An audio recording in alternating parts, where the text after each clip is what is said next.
If you've ever wanted to own any of our collections, now is the time to make that purchase. I can't guarantee that these collections will be available next year. Check out our new program for ownership. Believe it or not, it'll save you a lot of money. Go to oldtimeradiodvd.com and you can learn all about it there. That's oldtimeradiodvd.com, and Merry Christmas and a Happy Hanukkah to all, and to all a happy and a prosperous New Year.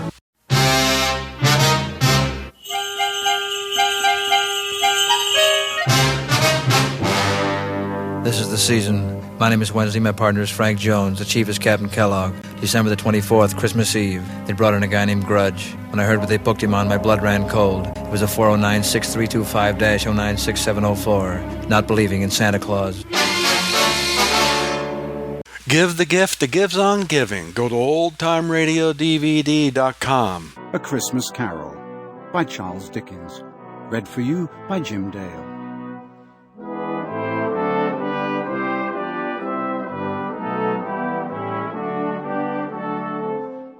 Preface. I have endeavoured in this ghostly little book to rise the ghost of an idea which shall not put my readers out of humour with themselves, with each other, with the season, or with me. May it haunt their house pleasantly, and no one wish to lay it. Their faithful friend and servant, C.D. December 1843. Our Miss Brooks.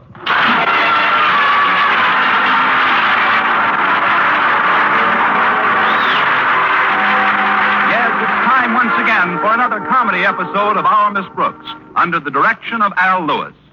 Well, many of us are spending this Christmas Eve with our families and friends. But our Miss Brooks, who teaches English at Madison High School, isn't quite so fortunate. No, my family was too far away to visit, and it seems my friends had other plans.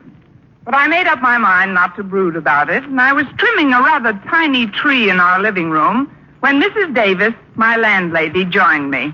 That's quite a nice Christmas tree, Connie. It isn't really a Christmas tree, Mrs. Davis. It's called a friendship tree. You see, I trim it by putting all my greeting cards on the branches with strips of cellophane tape.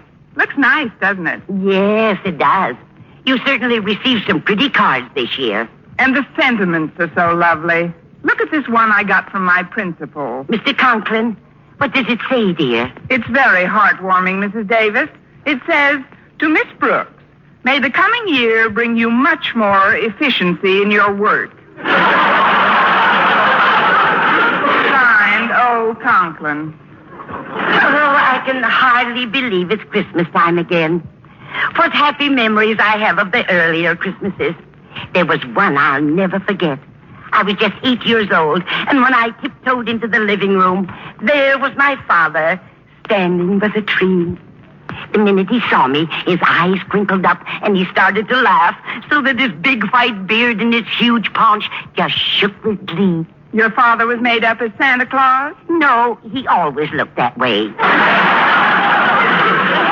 to get back to the present, Connie, I'd love to stay here and celebrate Christmas Eve with you, but I promised my sister Angela I'd come over to her place. You remember Angela, the absent-minded one? Oh, certainly, Mrs. Davis. She always got a big thrill out of the holidays, too, even when we were girls. Of course, the poor dear could never remember when it was actually Christmas. And one Christmas day, she did the funniest thing. What was that, Mrs. Davis? What's what, dear? What did Angela do? Angela? Your sister. My sister. The absent-minded one. What did she do? Well, I haven't spoken to Angela in some time. What has she been up to?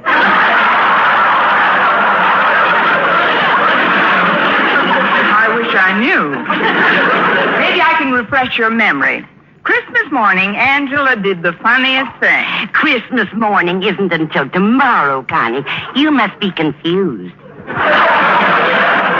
Oh, don't worry about it. I only get these spells once in a while. Well, you shouldn't let it go, Connie. If you don't mind my offering a little advice, I'd like to suggest that you train your mind to concentrate more. I'll do it, Mrs. Davis. Now then, I've developed a little scheme which works wonders for me. Supposing you have trouble remembering where you put things around the house. Well, you just keep repeating the location to yourself with a sort of rhythm. For example, I just chant to myself, the mustard's in the closet, the bread is in the box. The mustard's in the closet, the bread is in the box. Now, isn't that simple? Mustard's in the closet, bread. Wonderful, Mrs. Davis. If anybody wants a mustard sandwich, you're really ready. Yes. Now, before I do anything else, I want to invite you to join me tonight. Join you? Yes, dear. I'm going over to Angela's house. Oh, yes, that's right. Oh, she's so cute with that little absent mind of hers. Why, sometimes she forgets what she was talking about right in the middle of a... Oh, dear me, I hope there's enough milk for the cat. Well, I'm sure if we... But then maybe someday. Or if it doesn't seem to. And that's why I can't join you tonight. But thanks anyway, Mrs. Davis. I'll just spend a quiet evening at home here. But how about Mr. Boynton? Don't tell me he was too shy to ask you for a date on Christmas Eve. Why do you think there's mistletoe on all four walls? No, Mr. Boynton asked me all right, but then he canceled yesterday. Said he's going upstate to visit his folks for a couple of days. But don't worry about me, Mrs. Davis. I'll have a gay time. I'll listen to the radio, read, and from this window I can see our neighbor's television antenna. But what about the little gifts you got for Walter Denton and Mr. and Mrs. Conklin and Harriet? When are you going to deliver them? They told me not to bother. They said we'd exchange on the 26th. The 26th?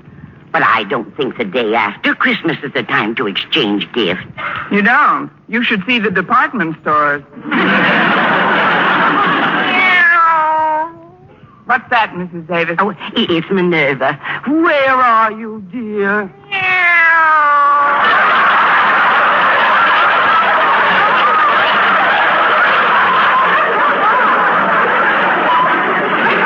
Over by the trees.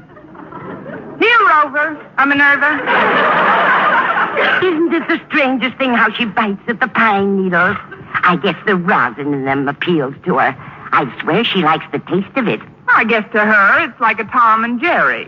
Or rather a Minnie and a Mickey. Come here, Minerva. We might as well get friendly. We're going to spend the evening together. Well, I'll be running along now, dear. I hope you won't feel too lonely. I'll be fine, Mrs. Davis. After all, I do have an imagination. I'll hang up my stocking in a little while. Then when I'm pretending I'm asleep, I'll sneak in and fill it. Before you know it, it'll be midnight. Midnight of Christmas Eve. I can just picture it. A short, thin man in a black suit comes sliding down the chimney with an empty bag. St. Penniless, the schoolteacher Santa Claus. Well, at least you're not bitter. Now, Connie, about my sister, Angela. Thank you, dear. About my sister Angela. Yeah? Good night, Dorothy. Good night, Bernice.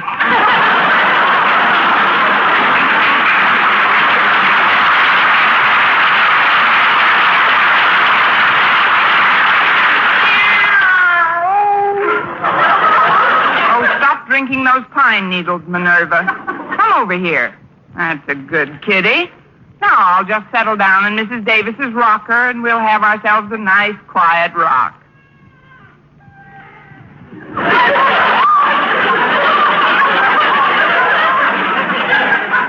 I've got to exercise more. My bones are rusting. Oh, it's the rocker. It's kind of soothing at that. You seem contented enough, Minerva. It was the night before Christmas, and all through the house, not a creature was stirring, not even a mouse. Sorry, Minerva. I didn't mean to catch you. Oh, gosh, I'm sleepy. Now, who can that be? Expecting anyone, Minerva? That's funny. Nobody's here. I'm here. Where? Oh, Oh, leaning on my knee. What can I do for you? I'm a salesman, but I don't believe in giving any sales talk or sob stories. All I do is tell you what I'm selling. And if you want to buy, okay. If not, okay. Okay, what are you selling? Well, it's Christmas Eve. I'm just a small urchin, a little on the underprivileged side. I'm trying to make a few dollars to get some wood to heat our tiny apartment. So while she's singing to my 3 sick sisters, my mother's lips don't turn blue. That's what I like, no sob stories. If you're selling handkerchiefs, I'll take 6. No, ma'am. I'm selling Christmas trees. They're only $1 a piece. Oh, I've already got a tree. So I'll make it 50 cents. But I don't need How about a tree. a quarter? Look, little boy. I can arrange payments. Please take one, ma'am. These aren't ordinary trees, you know. They're magic. Magic? Yes, ma'am. You'd be surprised what miracles will happen if you buy one. Well, a quarter isn't too much to pay for a miracle. It's 50 cents. I thought you said 25. That's when you sounded tougher to sell. Oh, well, before I melt down to my coal buttons and the stovepipe hat, here's 50 cents. You won't be sorry, ma'am. Here's a little tree. Say, it's kind of cute at that. Would you like to come in and help me set it up? Oh, I can't. I gotta get right home. My sitter's been alone long enough. Sitter? What about your mother and the firewood? That's just a routine. My folks are attending a dinner the other bank presidents are giving for father. With the pitch you've got, you'll have your own bank by the time you're 12. Thanks a lot. Good night, lady, and Merry Christmas. Same to you, you little underprivileged millionaire. I'll put this tree over here.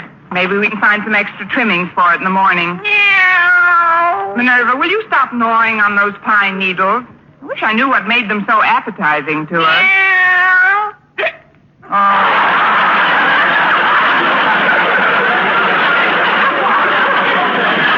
Now, you come here and let those things alone. There we are. Well, I guess I'm not the only one that's spending Christmas Eve alone without family or friends. But who can tell? Maybe Santa Claus has something up his big red sleeve that I don't even know about yet. Of course, I do have a squeaky rocker and Minerva. Jingle bells, and merry, stuff like that. Oh, what fun it is to rock with a big fat drunken cat.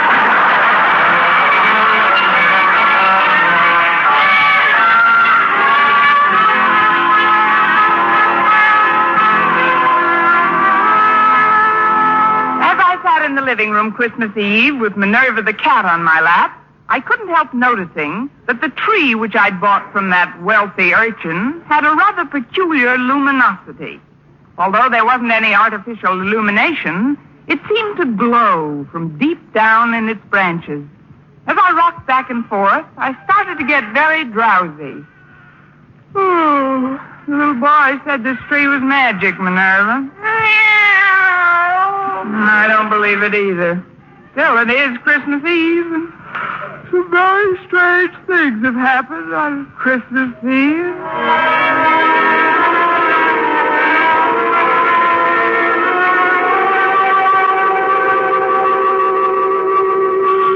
Huh? What's that?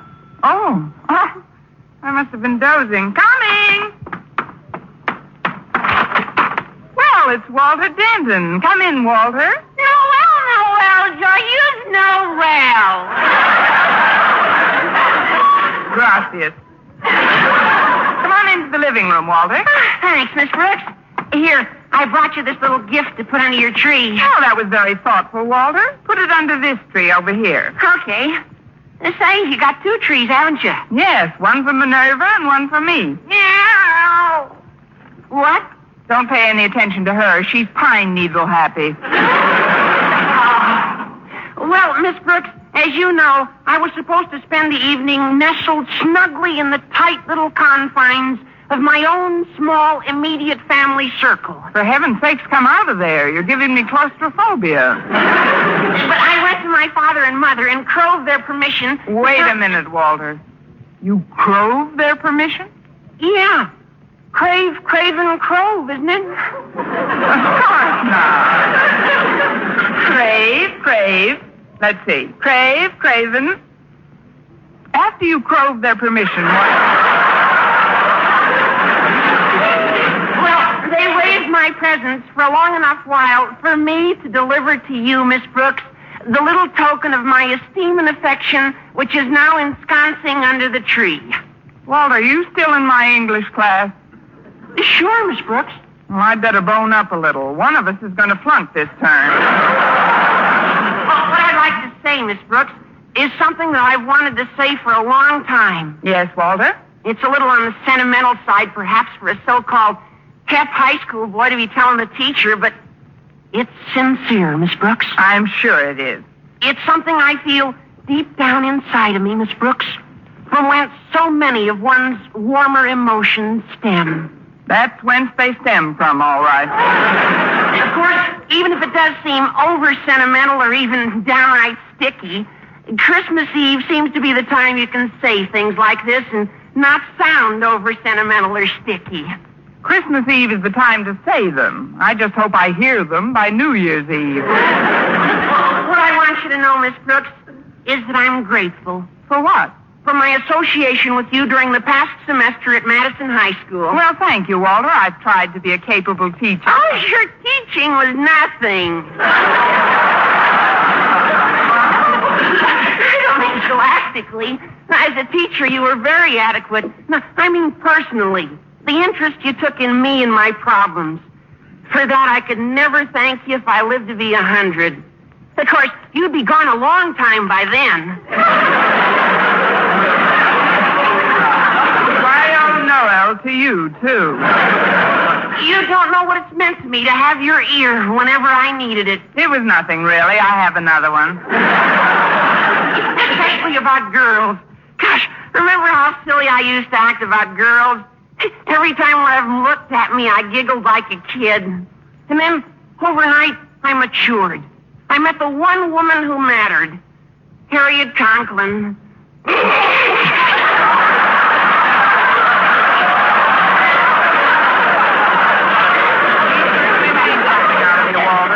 I don't know what, but something. And you saw me through the difficult transition period of that amour as well, while Harriet and I were adjusting to one another. It was wonderful to be able to come to you for advice, Miss Brooks. It isn't every boy who has such an interest taken in him by some intelligent, elderly person. Give me back my ear. I can't hear you. Not that you're ancient or anything. Gosh, I've seen girls who don't look as good as you do. Girls? What do you think I am? Yeah. Shut up, Minerva. By the way, Miss Brooks, I see you got lots of mistletoe on the walls. Were you expecting Mr. Boynton tonight? Yes, Walter, I was. We were going for a wheelchair ride together. But he had to visit his folks upstate. His folks? Gosh, they must be well along in years. His father's over 50. They may shoot him next spring. Look, Walter, while you're here, you might as well pick up the little gift I got for you. Oh, but you shouldn't have, Miss Brooks. Where is it? Under the tree on your right. It isn't much, just a remembrance. Oh, gee, I almost forgot. I can't open it yet. Why not? Oh, you mean you want to put it under your tree at home and open it with your family? Well, not exactly, but well, I'll get it later, Miss Brooks. There they are now. I'll answer it. There who are now? Come on in, folks. She was all alone when I got here. It's really a surprise, isn't it? We should have stayed home Christmas Eve. Besides, it's freezing out. Now, Osgood, don't be so grouchy. Hello, Miss Brooks. Merry Christmas. Why, it's Mr. and Mrs. Conklin and Harriet. How are you all? I'm cold. That's too bad. Come here, Minerva. Rub up against Mr. Conklin. Meow. What's that? Go away, cat. She seems to like you, Osgood. Or is she hungry, Miss Brooks? She's not that hungry. I don't like cats. Why doesn't she go chase a mouse or something? You forget, Mr. Conklin. This is Christmas Eve. There isn't one stirring. Say, Harriet. Yes, Walter? There's a lot of mistletoe around this room. I know. It's real pretty. Osgood, notice all the mistletoe in this room? What? Oh, that green stuff. not. It makes me sneeze. Oh, come on, Osgood. Let's see if it does. Oh, now, Martha, don't embarrass me. I don't like that. It doesn't make you sneeze, does it, Harriet? I'm willing to find out. Here's a nice wreath of it on this wall. Yeah. Well, here we are. Yes, here we are.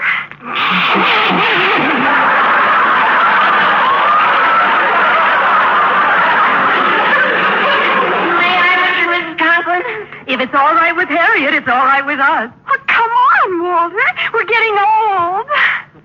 Oh, gosh, you're sweet, Harriet. Isn't that cute, Osgood? Oh, come here, dear. How about one for your faithful old wife? Well, it is customary, I guess. There. I'm under the stuff. Now, pucker up, dear. Very well, very well. You see, I told you. Now, let's stop this romantic dribble and act like adult human beings. Miss Brooks, I'd like to take advantage of this visit to inquire as to your plans for the coming year's classwork. Do you have your schedule all laid out? Frankly, Mr. Conklin, I haven't had much chance to work on anything. Haven't had much of a chance, but you've been away from school all week. Your vacation started last Monday. I know, Mr. Conklin, and that's what I took the week as. I mean, a vacation is something you go on when you get the opportunity to. You don't work on it or during it, unless, even though I didn't actually go anywhere, when my vacation came along, I went on it, or was on one, usually.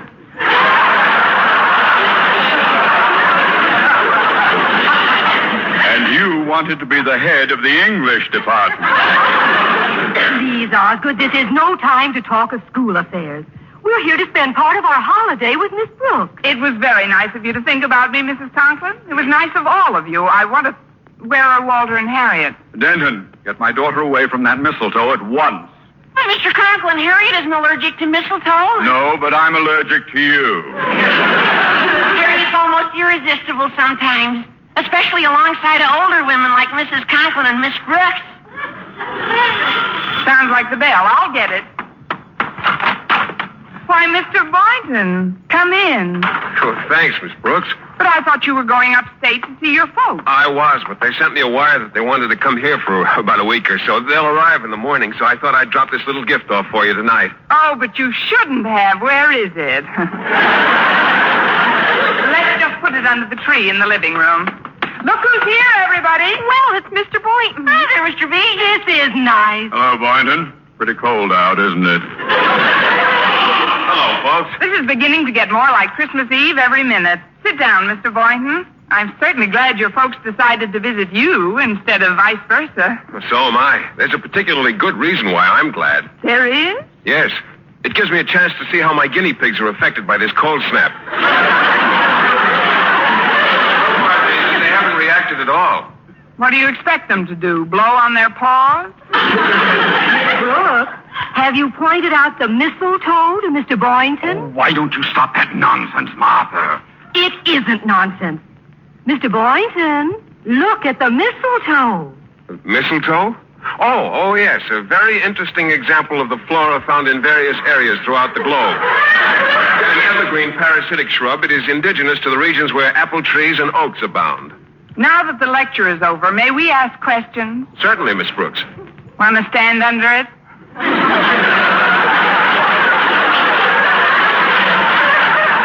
Stand under it? Well, you see, because of certain characteristics in its makeup, an allergy is sometimes aggravated by its presence. I'll take a chance if you will. Come on, Mr. Boynton. Yeah, come on, Mr. Boynton. Just bring him over to this wall here. Well, I'll get under it if you like. Well, don't just stand there. Can't you see Miss Brooks is cooking? Oh, don't fuss for me. I couldn't eat a thing.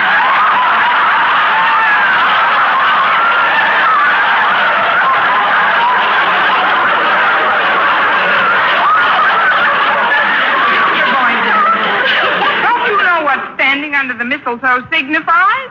Well, I know what it signifies to most people, but to me, it's Well, there goes 85 cents worth of mistletoe. I know what let's do. Let's open up the presents right now. Wow. Splendid suggestion, Walter. Shouldn't we wait until just before we leave? Might be less embarrassing that way. Well, if if you want to open them now. Golly, this one tree's pretty crowded. I'll put some of these packages under this little one over here. Oh, look out, Walter. You're bumping into one of the branches. Look out.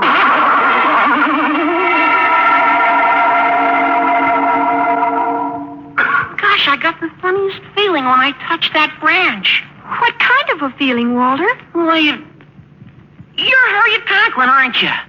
Well, sure, I'm Harriet Conklin. Walter, what's the matter with you? Nothing's the matter with me. It's just that I want to tell you something. Harriet, you've got to change. You want to try to be more like Miss Brooks. Well, what do you mean, Walter? If you want me to stay interested in you, you've got to be more alluring, youthful, glamorous, feminine in that real feline Brooks way. Walter, have you been drinking pine needles, too? Look at that tree. It seems to be glowing. What do you mean, glowing? It's just the reflection from the street lights. This party's giving me the memes. Holidays, indeed. Here, I'll just move the tree where it won't glisten in our eyes. Here we go. Ho, ho, ho! Merry Christmas! Of course I'm Mr. Conklin. Happy-go-lucky, fun-loving, gag-a-minute Osgood. Gag-a-minute Osgood. Sometimes I've wanted to. Brooks, you suddenly look so different, so intelligent. Miss Brooks, I have made up my mind. You are now head of the Madison High English Department. Ha, ha, ha, ha. Well, thank you, fun-loving Osgood. I'm going to put this wonderful tree where it belongs, right in the center of the room. Give me a hand, Boynton. Yes, sir, Mr. Conklin. I'll just take this end here and...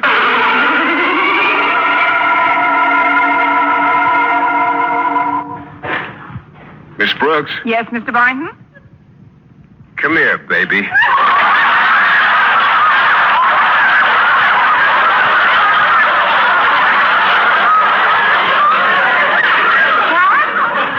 I said, come here, Connie. You did not. You said, come here, baby, and I'm here. Look, he's taking her over to the mistletoe. Isn't it wonderful? What are you going to do, Mr. Boynton? Just call me Phil, Connie. And this is what I'm going to do.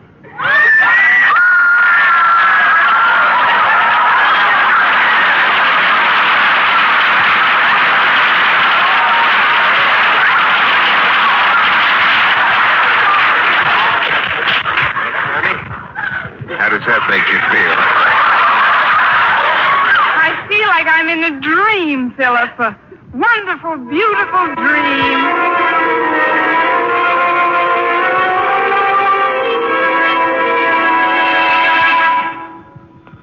Mr. Boynton. Mr. Boynton. Mr. Boynton, where are you? Where did everybody go? Oh, I must have been dreaming. Well, that's real enough. I'll be right there. Oh, sorry, Minerva. I didn't mean to drop you. I'm cold.